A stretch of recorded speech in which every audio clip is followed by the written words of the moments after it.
Good evening, and welcome to a special edition of WANA Live, the reading series, the Writers Association of Northern Appalachia. I'm your host, Neema Andresic, and this is your other host, Christina Fasonic. Tonight we're doing an event which features writers from all over the Appalachian region. Unfortunately, it's sort of an unfortunate event that we have to do this, but we think it's an important thing to do. On August 12th, in our own region, Booker Prize winning author Salman Rushdie was brutally attacked.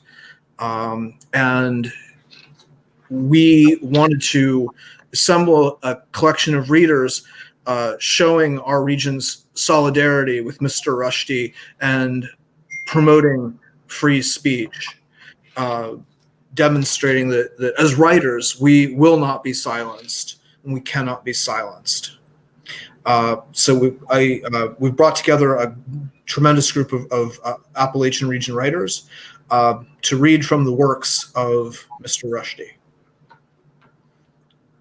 Thank you, Damien, for introducing the show tonight. And we just wanted to say how incredibly grateful we are for all of the writers that joined us tonight to take a stand both in support of Mr. Rushdie and, of course, as Damien said, the power of the freedom of expression. So do you want to kick us off with the reading, Damien? Yes, I'm going to start. We're going to go through readers in sequence. I'm going to be reading from the Satanic Verses. To be born again, says Gabriel Farishta, tumbling from the heavens. First, you have to die.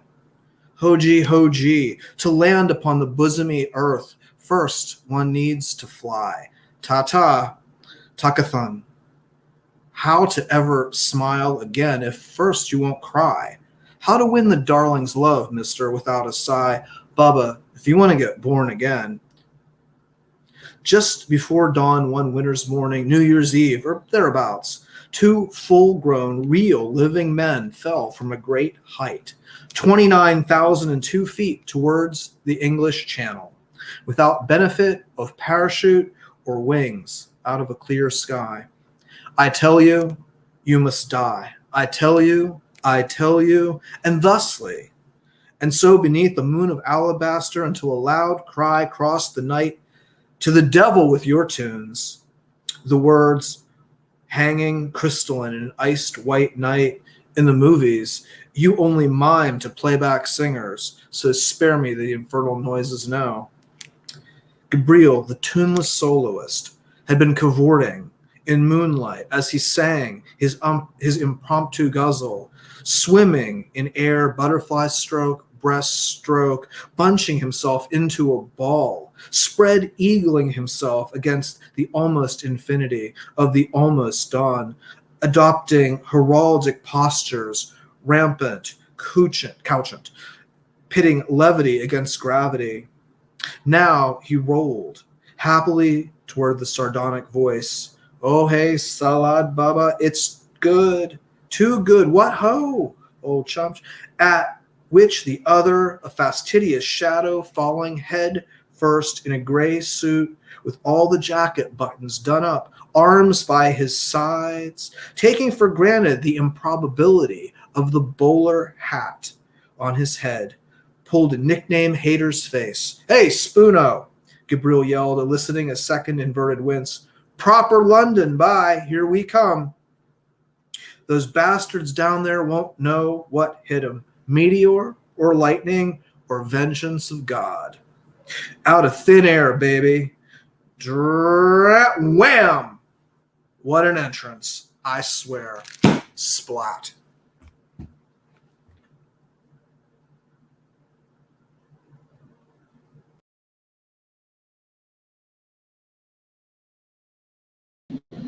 Hi, my name is Jacinda Townsend, and I, too, am going to read from the Satanic Verses, and I'm going to read one of those fabulous passages, that is so magical that we all fell in love with, right? So this is towards the beginning of the book. They were in what appeared to be a long vertical tunnel. Shamsha, prim, rigid, and still upside down, saw Jabril Farishta in his purple bush shirt come swimming towards him across that cloud-walled tunnel, and would have shouted, "Keep away, get away from me," except that something prevented him, the beginning of a little fluttery, screamy thing in his intestines. So instead of uttering words of rejection, he opened his arms, and Farishta swam into them until they were embracing head to tail, and the force of their collision sent them tumbling end over end, performing their geminate cartwheels all the way down and along the hole that went to Wonderland.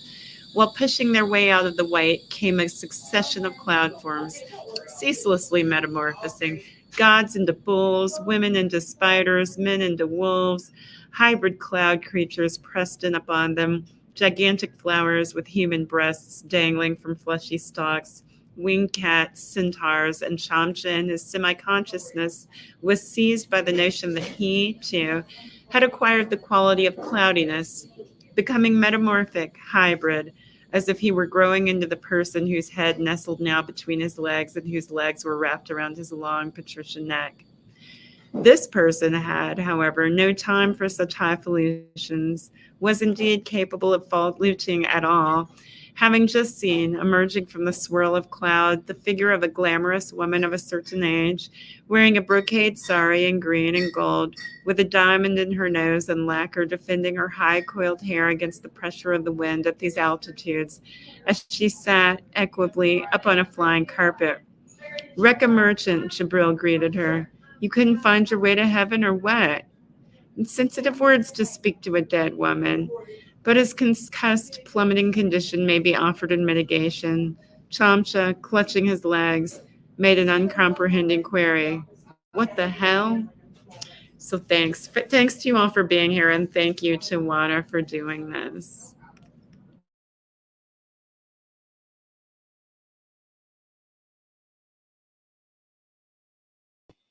Hi, all. Wonderful reading, Jacinda. Thank you so much.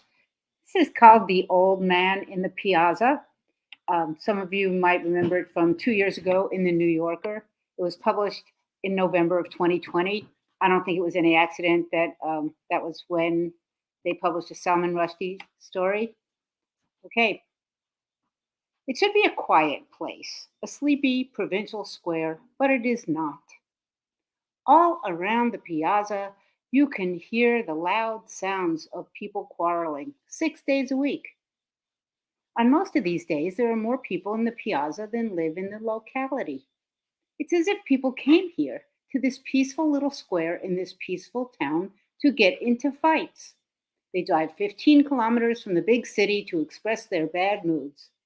They raise their voices, they pound their right fists into the palms of their left hands, they stamp their feet, it doesn't matter which foot, both are stamped equally.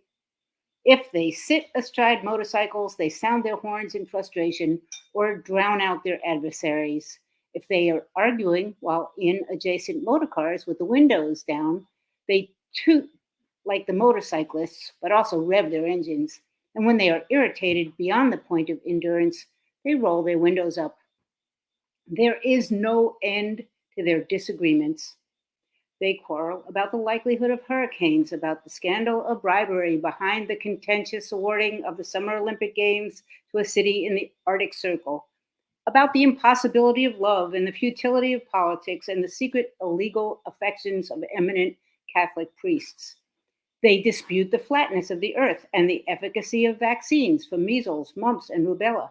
They disagree about the best flavors of ice cream and have strong, irreconcilable opinions concerning the beauty of film actresses. If they have read novels by writers who are also or were at one time married couples, then they vehemently take the side of one author or the other and will not be persuaded to change their minds. It appears there is nothing that unites our people except their love of the quarrel itself.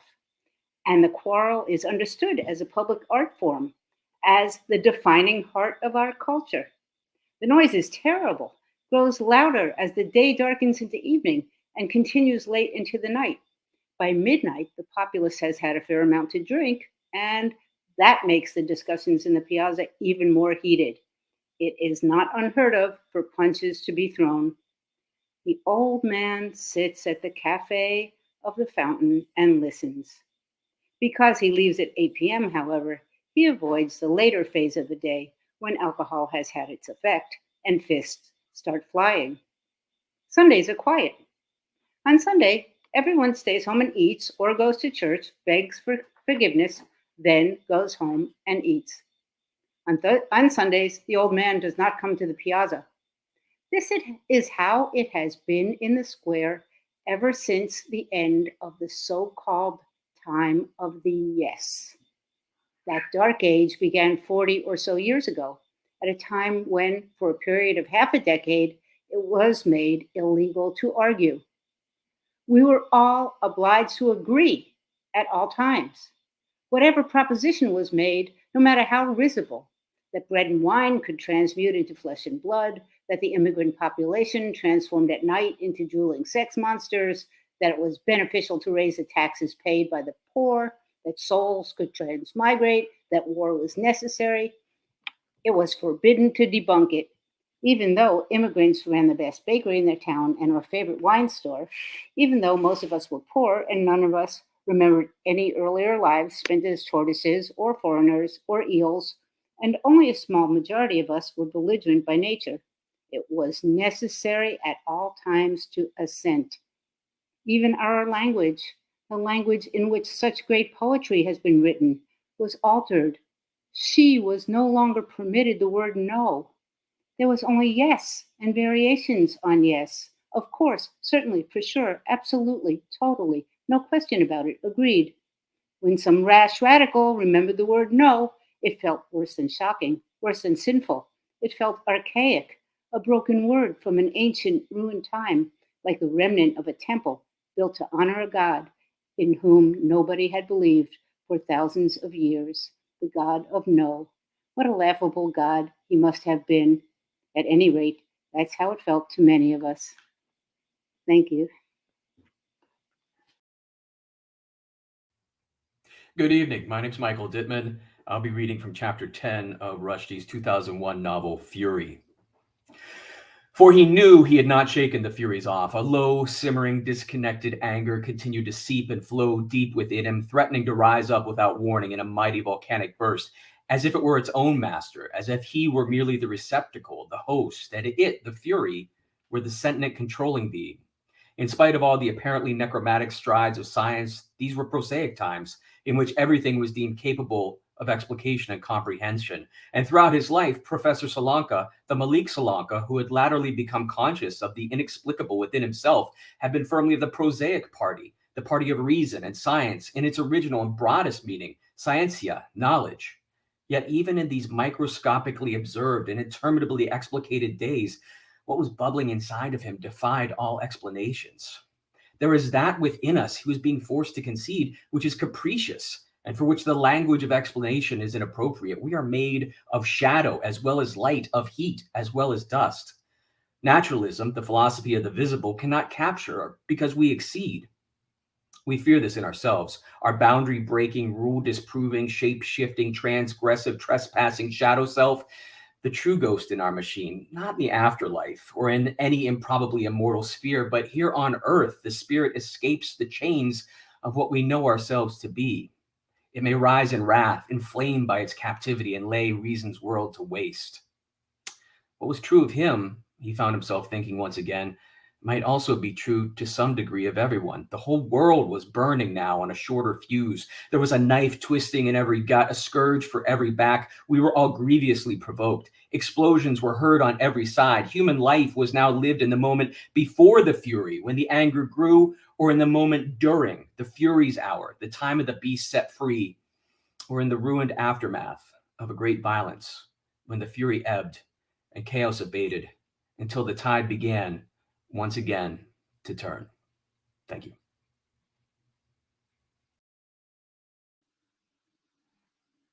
Hello, I'm Molly Fuller, and I'm reading from The Enchantress of Florence. And here again, with bright silks flying like banners from red palace windows, was Sikri, shimmering in the heat like an opium vision. Here at last, with its strutting peacocks and dancing girls, was home. If the war-torn world was a harsh truth, then Sikri was a beautiful lie. The emperor came home like a smoker returning to his pipe. He was the enchanter. In this place, he would conjure a new world, a world beyond religion, region, rank, and tribe. The most beautiful women in the world were here, and they were all his wives. The most brilliant talents in the land were assembled here. Among them, the 9 stars, the 9 most brilliant of the most brilliant. And with their help, there was nothing he could not accomplish. With their help, his wizardry would magic all the land and the future and the eternity. An emperor was a bewitcher of the real, and with such accomplices, his witchcraft could not fail. The songs of Townsend could break open the seals of the universe and let divinity through into the everyday world. The poems of Faizi opened windows in the heart and mind through which both light and darkness could be seen. The governance of Raja Man Singh and the financial skills of Raja Todar Mal meant the empire's business was in the best of hands. And then there was Birbal, the best of the 9 who were the best of the best, his first minister and first friend. The first minister and greatest wit of the age greeted him at the Huron Minar, the tower of elephant's teeth. The emperor's sense of mischief was aroused. Birbal, Akbar said, dismounting from his horse, will you answer us one question? We have been waiting a long time to ask it. The first minister of legendary wit and wisdom bowed humbly. As you wish, shelter of the world. Well then, said Akbar, which came first, the chicken or the egg? Birbal replied at once, the chicken. Akbar was taken aback. How can you be so sure, he wanted to know. Huzur, Birbal replied, I only promised to answer one question. The first minister and the emperor were standing on the ramparts of the city, looking out at the wheeling crows. Birbal, Akbar mused, how many crows do you imagine there are in my kingdom? Jahanapana, Birbal replied, there are exactly 999,999. Akbar was puzzled. Suppose we have them counted, he said, and there are more than that. What then? That would mean, Birbal replied, that their friends from the neighboring kingdom have come to visit them, and if there are fewer, then some of ours will have gone abroad to see the wider world. Thank you. I'll be reading also from the same piece, The Enchantress of Florence. Caracal, who visited Hamida Banu's sleeping hours, was a paragon of Muslim devotion and conservative behavior. No alien night was allowed to sully her purity. Her separation from her people caused her great anguish and was, it had to be admitted, probably her older sister's fault. Old Princess Gulbadan, by contrast, had dreamed up a completely different Caracal, a free-spirited adventuress whose irreverent, even blasphemous gaiety was a little shocking, but entirely delightful. And the tale of her liaisons with the most handsome in the world was simply delicious. Princess Gulbadan would have envied her if she could, but she was having too much fun living vicariously through her several nights a week. For Skeleton, the chatelaine of the lakeside house of Skanda, Caracal was the personification of female sexuality and performed impossible gymnastic feats nightly for the courtesan's voyeuristic pleasure. But not all of the dreams of the hidden princess were fond. Lady Manbai, lover of the heir to the throne, thought of the absurd kerfuffle about the lost lady as a distraction from herself, the next queen of Hindustan, who should by right of youth and destiny be the object of her future subjects' fantasies. And Jada, Queen Jada, alone in her chambers, unvisited by her creator and king, understood that the coming of the hidden princess gave her an imagined rival whose power she might not be able to withstand. Plainly, Lady Black Eyes was becoming all things to all people, an exemplar, a lover, an antagonist, a muse. In her absence, she was being used as one of the vessels into which human beings pour their own preferences, abhorrences, prejudices, idiosyncrasies, secrets, misgivings, joys, their unrealized selves, their shadows, their innocent guilt, their doubts and uncertainties, their most generous and also most grudging response to their passage through the world. And her narrator, Niccolo Vespucci, the Mughal of love, the emperor's new favorite, swiftly became the city's most sought-after guest. By day, all doors were open to him, and by night, an invitation to his chosen place of recreation, the House of Skanda, whose two queens, those emaciated and corpulent twin deities, had reached the point at which they can pick and choose among Sikri's finest, was the most coveted symbol of status to be had. Vespucci's own magnanimous attachment to the bony, inexhaustible skeleton, Mohini, was considered admirable. She herself found it hard to credit. Half the ladies of Sikri would open their doors for you, she told him wonderingly. Can I really be all you desire? He enfolded her in a reassuring embrace. What you should understand, he says, is that I have not come all this way just to screw around.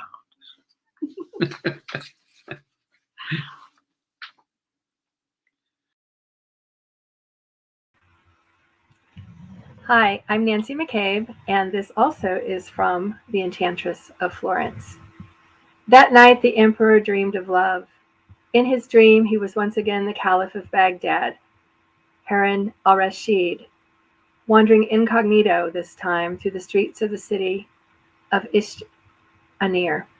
All of a sudden he, the Caliph, developed an itch that no man could cure. He returned swiftly to his palace in Baghdad, scratching himself all over throughout the 20-mile journey, and when he got home, he bathed in ass's milk and asked his favorite concubines to massage his whole body with honey. Still, the itch drove him mad, and no doctor could find the cure, though they cupped him and leeched him until he was at the very gates of death. He dismissed those quacks, and when he regained his strength, decided that if the itch was incurable, the only thing to do was to distract himself so thoroughly that he stopped noticing it. He summoned the most famous comedians in his realm to make him laugh, and the most knowledgeable philosophers to stretch his brain to the limit. Erotic dancers aroused his desires, and the most skillful courtesans satisfied them. He built palaces and roads and schools and race trucks, and all of those things served well enough that the itching continued without the slightest sign of improvement. He had the whole city of Ispanar placed in quarantine and fumigated its gutters to try to attack the itching plague at its source, but the truth was that very few people seemed to be itching as badly as he was. Then, on another night, when he went cloaked and secret through the streets of Baghdad, he saw a lamp at a high window, and when he looked up, he glimpsed a woman's face illuminated by the candle, so that she seemed to be made of gold. For that single instant, the itching stopped completely, but the moment she closed her shutters and blew out the candle, it returned with redoubled force. It was then that the Caliph understood the nature of his itch. In Ishtanar, he had seen that same face for a similar instant looking down from another window, and the itching had begun after that. Find her, he told the vizier, for that is the witch who has hexed me. Easier said than done. The Caliph's men brought 7 women a day before him on each of the next 7 days. But when he obliged them to bear their faces, he saw at once that none of them was the one he sought. On the 8th day, however, a veiled woman came to the court unbidden and asked for an audience, saying that she was the one who could ease the Caliph's pain. Harun al-Rashid had her admitted right away. So you are the sorceress, he cried. I am nothing of the sort, she answered him. But ever since I caught a glimpse of a man's hooded face in the streets of Ishtanar, I have been itching uncontrollably. I even left my hometown and moved here to Baghdad, hoping the move would ease my affliction, but it was no use. I have tried to occupy myself, to distract myself, and have woven great tapestries and written volumes of poetry, all to no avail. Then I heard that the Caliph of Baghdad was looking for a woman who made him itch, and I knew the answer to the riddle. With that, she boldly cast off her veiling garment, and at once the Caliph's itches disappeared completely and were replaced by an entirely different sentiment. You too, he asked her, and she nodded. No more itching, something else instead. And that too as an affliction no man can heal, said Harun al-Rashid. Or in my case, no woman, the lady replied. The Caliph clapped his hands and announced his forthcoming marriage, and he and his begum lived happily ever after until the coming of death, the destroyer of days. Such was the emperor's dream.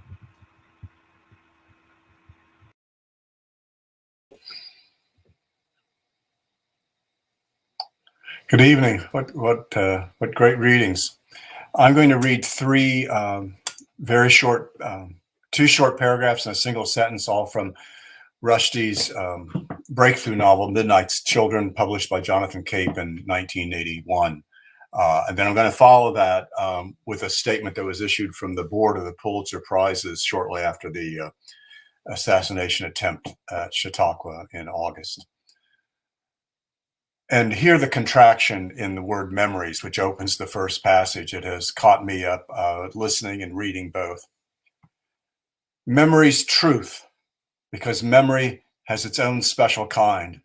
It selects, eliminates, alters, exaggerates, minimizes, glorifies, and vilifies also. But in the end, it creates its own reality. It's heterogeneous, but usually coherent version of events. And no sane human being ever trusts someone else's version more than his own.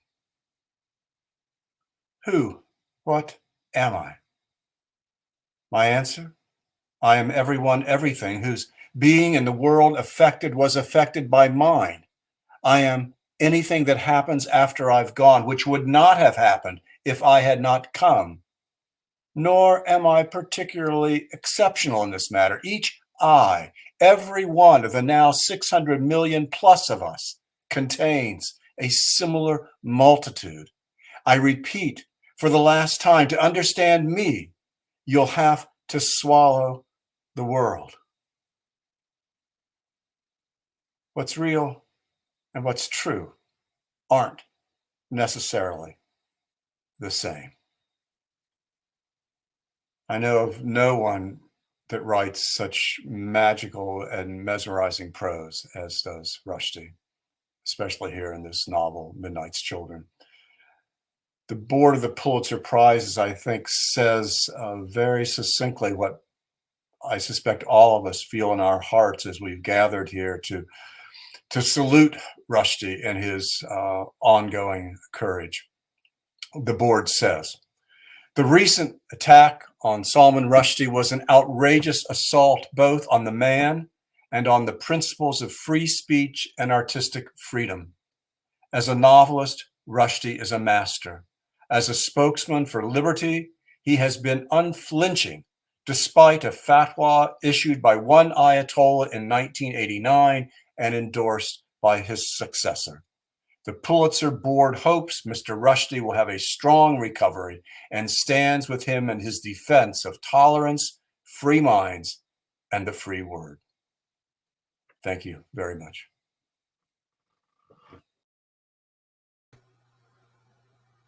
Good evening. I'm John Lawson, and I want to thank Christina and Damien for getting this together and all of the participants for coming together on this important topic. As I was thinking about this reading, I focused on the horror that Salman Rushdie must have endured over the past 40 odd years, having this sentence of death passed upon him arbitrarily. And I began to wonder how that horror of that he must have had 1,000 times, waking up in the middle of the night, having convinced his conscious self that he was somehow not so much in danger anymore, but then waking to feel the claustrophobia of that death sentence. And I was reading his 2017 novel, The Golden House, and found a passage that I think illustrates that sense of claustrophobia pretty well. Just to set the scene in the novel, the Golden family has taken refuge from some vaguely defined foreign threat from abroad. And they try to convince themselves that they're, able to live a normal life. But as this passage shows, not so much. The Golden House. They all were, that is, the Golden family, they all were in the grip of a huge fantasy. The idea that men would not be judged by who they once were and what they once had done if they only decided to be different. They wanted to step away from the responsibilities of history and be free. But history is the court before which all men, even emperors and princes, finally must stand. I think of Longfellow's paraphrase of the Roman Sextus Empiricus. The mills of God grind slowly, but they grind exceeding small. Thank you.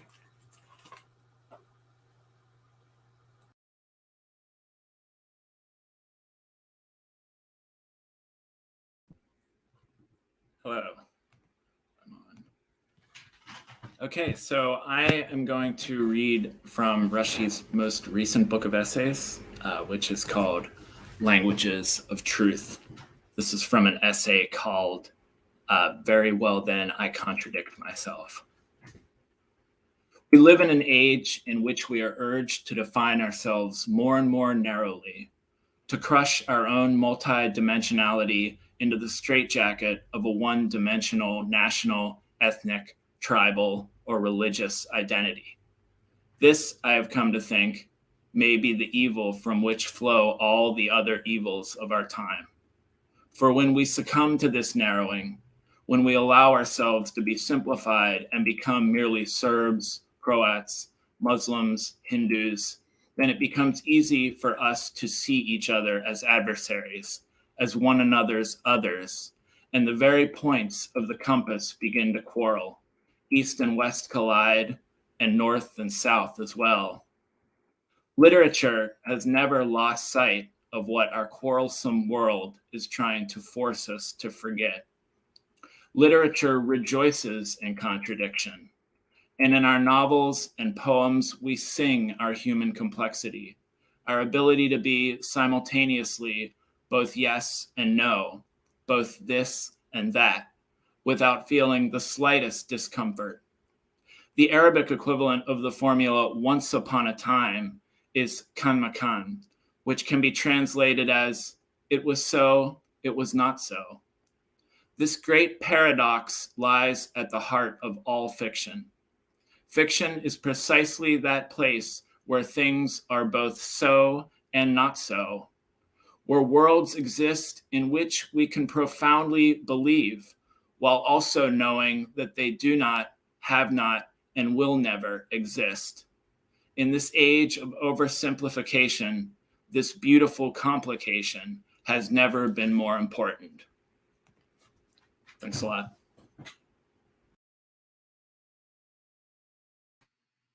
And I am, it appears, the last to be reading this evening. I'm really moved by all the passages that everyone chose, and this is mine. I chose something deeply personal and deeply relatable from Midnight's Children. Please believe that I am falling apart. I am not speaking metaphorically, nor is this the opening gambit of some melodramatic, riddling, grubby appeal for pity. I mean quite simply that I have begun to crack all over like an old jug, that my poor body, singular, unlovely, buffeted by too much history, subjected to drainage above and drainage below, mutilated by doors, brained by spittoons, has started coming apart at the seams. In short, I am literally disintegrating, slowly for the moment, although there are signs of acceleration. I ask you only to accept, as I have accepted, that I shall eventually crumble into approximately 630 million particles of anonymous and necessarily oblivious dust. Thank you, Christina. I'd like to, I think we at WANA would like to extend our sincerest thanks to each of the readers tonight, and to the audience for tuning in, for watching. But mostly, we'd like to say thank you to Mr. Rushdie for both your genius and your bravery. We salute you. Absolutely. Thank you all for joining us tonight. We'll see you next week.